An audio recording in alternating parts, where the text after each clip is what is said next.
세계에서 가장 안전한 돈은 미국 달러화, 영국 파운드 스털링, 일본 엔화, 유럽 유로화, 그리고 마지막으로 중국 인민폐가 있습니다. 바로 이 통화들은 모두 IMF 국제통화기금의 SDR 특별인출권에 편입된 화폐들로서 사실상 금과 같은 안전자산으로 분류됩니다. IMF가 제시하는 편입요건에는 수출 조건이 있습니다. 해당 국가에서 수출하는 규모가 어느 정도 되는지에 따라서 그 나라의 화폐를 SDR에 편입시킬 것이냐 여부를 결정합니다. 현재 SDR에 편입된 미국, 영국, 일본, 유럽연합, 중국을 제외하면 전 세계에서 1위의 수출 규모를 한국은 자랑하고 있는 상황입니다. 이 때문에 금년도 IMF SDR 편입 심사에서 한국 원화가 포함될 가능성이 있다는 분석이 나오고 있습니다. 하지만 여기에는 국제금융자본가 집단 그리고 세계의 정치를 움직이는 글로벌리스트들 간의 정치적 상황에 따라서 해당 국가의 기축통화 가입 여부를 심사하게 됩니다. 그럼 상황이 어떻게 돌아가는지 살펴봅니다. 첫 번째, 중국 위안화 퇴출 가능성. SDR은 IMF의 준비자산으로서 SDR에 지정되려면 IMF 회원국의 투표가 필요합니다. 미국은 IMF 투표권의 16.5%의 투표권을 행사할 수 있어서 워싱턴 정가의 견해로 SDR 편입 여부가 결정되게 됩니다. 1999년 유로화가 IMF 특별인출권 화폐에 포함된 이후로 2015년 중국의 위안화가 SDR에 편입됐습니다. 2000년대 이래로 중국은 미국 9.11 테러 사건 이후 미국이 주도하는 세계 질서에 매우 잘 협력해왔습니다. 서브프라임 사태, 유럽발 금융위기도 잘 버티며 미국을 능가하는 경제대국으로 야망을 펼쳤습니다. 결국 중국은 일본의 GDP를 능가하는 세계 2위 GDP 국가가 돼버렸고 중국의 끈질긴 워싱턴 정가의 뿌린 로비로 인해서 위안화는 IMF SDR 특별인출권화폐로 편입됐습니다. 이렇게 중국 위안화가 IMF SDR에 편입된 것은 국제정치적으로 엄청난 영향을 끼쳤습니다. 바로 아프리카가 중국의 식민지화가 됐기 때문입니다.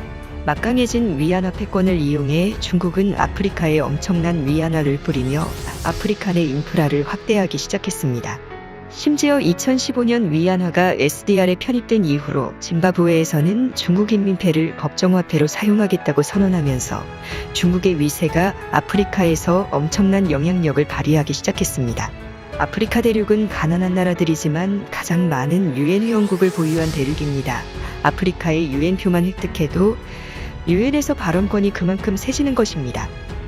중국의 이러한 패권은 1대1로 확대되기 시작했고 세계 물류망을 중국이 점점 잠식해가면서 미국 등 서방 국가들의 입지가 점점 흔들리기 시작했습니다. 이 때문에 2017년도부터는 중국 위안화를 SDR에서 퇴출해야 한다는 엘리트들의 목소리가 높아지고 있습니다. 벤자민 제이 코엔 캘리포니아대 국제정치경제학 교수는 2015년 위안화가 SDR에 편입될 당시 첫 번째 기준인 수출 규모에 있어서 세계 최고의 수출 규모를 갖고 있어 편입 기준에 충족하여 SDR에 포함됐으나 중국의 금융시장은 원시적이고 화폐는 자유롭게 사용할 수 없고 폐쇄적이라고 지적을 하며 위안화의 SDR에서의 퇴출 가능성을 언급했습니다. 실제 워싱턴 정가에서도 중국을 환율 조작국으로 지정할 뿐 아니라 신장 위구르 자치주 홍콩에서의 치명적인 인권 탄압 사태를 계기로 중국 금융시장에 대한 새로운 제재가 이뤄질 가능성이 높아지는 상황입니다.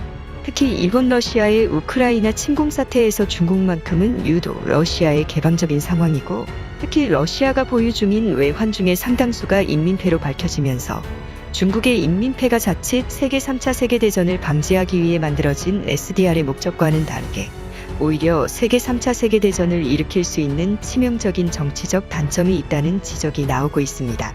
이 때문에 위안화를 대신해서 한국의 원화가 거론되고 있는 것입니다. 두 번째, 2017년부터 달라진 한국 원화 위상. 한국은 세계 5위의 수출대국이지만 국제금융에서 상당히 취약한 나라였습니다. IMF 구제 금융 체제를 겪으며 한국은 외환에 매우 민감한 나라가 됐습니다. 그 때문에 많은 나라들과 통화 스와프를 맺기 위해 노력했습니다. 하지만 한국의 브랜드 가치는 여전히 한국전쟁, 분단국가, 언제라도 전쟁이 일어날지 모르는 나라라는 이미지, 즉 코리아 디스카운트가 작동하고 있었습니다.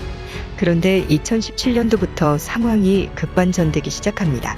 바로 캐나다가 한국과 한도와 만기가 없는 통화 스와프를 맺었기 때문입니다. 캐나다 중앙은행은 미국 달러화를 발행하는 연방준비제도와 한도와 만기가 없는 통화 스와프를 맺어 캐나다 달러는 사실상의 중기축화폐처럼 여겨집니다. IMF에 캐나다 달러가 포함되어 있지는 않지만 캐나다는 영연방의 주요 회원국이자 미국 달러화와 연동되는 화폐 시스템을 가지고 있어 금이나 달러와 같은 안전자산으로 분류됩니다. 때문에 한국은 캐나다와 통화 스와프, 그것도 만기와 한도가 없는 스와프를 맺은 사건은 매우 충격적인 사건입니다. 일반적으로 통화 스와프는 경제력이 강한 나라가 약한 나라에 예속된다는 이미지가 있습니다. 하지만 캐나다는 한국과 별다른 역사적 분쟁이 없었고 인구의 규모도 캐나다가 한국보다 훨씬 작을 뿐 아니라 경제 규모도 한국과 캐나다는 거의 동일한 수준입니다. 때문에 한국의 원화 위상은 2017년도부터 크게 달라졌고 2017년도부터는 제3세계와 같이 불안한 나라가 아니라 캐나다와 같은 나라가 한국의 경제력을 보장을 해주는 튼튼한 경제력을 갖춘 나라가 된 것입니다. 때문에 많은 전문가들은 2017년을 한국 경제의 큰 기준점으로 잡기도 합니다. 당초 한국은 중국과 통화 스와프를 맺어 중국의 위안화폐권 속에 원화가 종속되는 상황이 만들어질 뻔했습니다.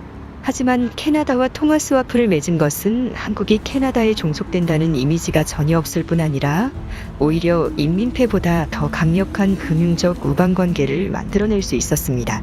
한국의 원화가 캐나다와 안정적인 통화 스와프를 맺은 상황에서 한국의 IMF SDR 편입은 매우 긍정적입니다. 특히 한국은 지난 IMF 구제금융 당시 해외에 진 빚을 갚기 위해 온 국민들이 금을 모아서 갚았던 사건은 세계 역사 유례를 찾기 어려운 상황이고 채권 회수를 반드시 해내고야만 하는 유택의 금융자본의 시각에 있어서는 매우 감동적인 나라인 것입니다.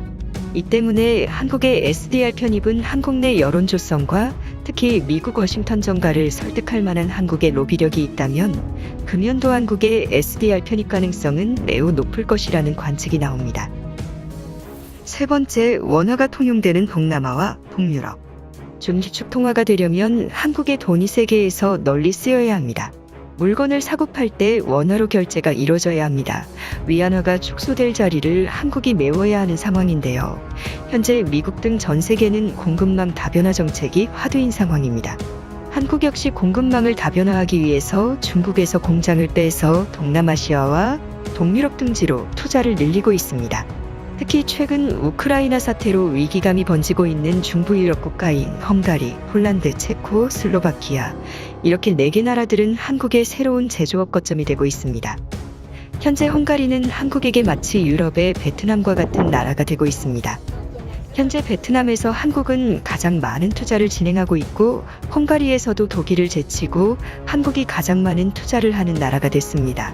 4차 산업혁명의 쌀인 배터리, 화학 소재 등을 헝가리에서 생산해서 서유럽으로 수출하는 전략인 것입니다.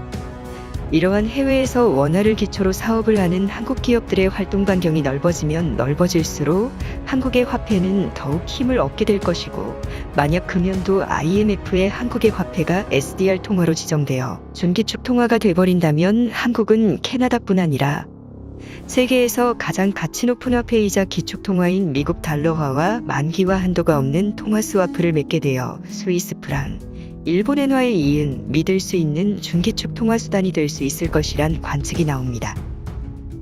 네 번째, 북한과 만주지방의 원화 경제권 편입. SDR의 조건 중 많은 인구가 거래를 할 때 많이 사용되는 화폐여야 SDR 통화로서의 가치와 오랜 유지가 가능합니다. 현재 한국의 원화는 5천만 한국 인구만이 거의 거래를 하고 있는 상황입니다. 하지만 2,500만 명의 북한에서 만약 한국의 원화가 통용되기 시작하면 이야기가 달라집니다. 한국 인구의 50%가 화폐 사용 범위가 더욱 넓어지게 됩니다. 그뿐 아니라 북한과 통일이 이루어져서 북한 내 대규모 중국을 대체하는 제조업 생산기지가 들어서고 월급, 세금, 수출대금 등이 전부 원화로 결제가 이루어지게 된다면 한국의 원화 파워는 상상할 수 없을 정도로 가치가 높아지게 됩니다. 그뿐 아니라 가장 눈여겨볼 만한 곳은 중국 동북 삼성 지방 만주입니다. 세계적인 미래학자 조지 프리드먼은 만약 한국이 통일되게 되면 중국 만주 지방이 한국의 경제권에 예속될 것이라는 전망을 내놓았습니다. 즉, 중국 만주 지방에서 중국 위안화로 결제하는 것보다 한국의 원화를 더 선호하게 될 것이라는 것입니다. 중국 만주지방은 1억 명의 인구가 거주하고 있고 중국에서 가장 큰 평지를 가지고 있어 농업 생산 능력이 좋은 지역입니다. 이 때문에 중국 동북 삼성지방에서 한국 원화가 통용된다면 서방이 원하는 위안화 경제 규모의 축소가 이루어지게 될 것으로 전망됩니다. 그뿐 아니라 몽골과 한국 원화의 통화 스와프까지 맺어지게 된다면 한국의 원화는 세계 경제의 한 축을 담당하는 화폐가 될 것으로 전망됩니다. 다섯 번째, 민주주의적 가치와 문화적 가치. 세계의 주요 중기축 통화로 그 나라의 화폐가 자리를 잡으려면 중국이나 러시아와 같은 무력과 패권확장주의적 마인드가 자리 잡고 있다면 반드시 실패를 하고 맙니다. 스위스는 863만 명의 서울특별시보다 약간 적은 인구 규모의 나라이지만 훌륭한 법 행정 시스템, 완벽한 민주주의 제도,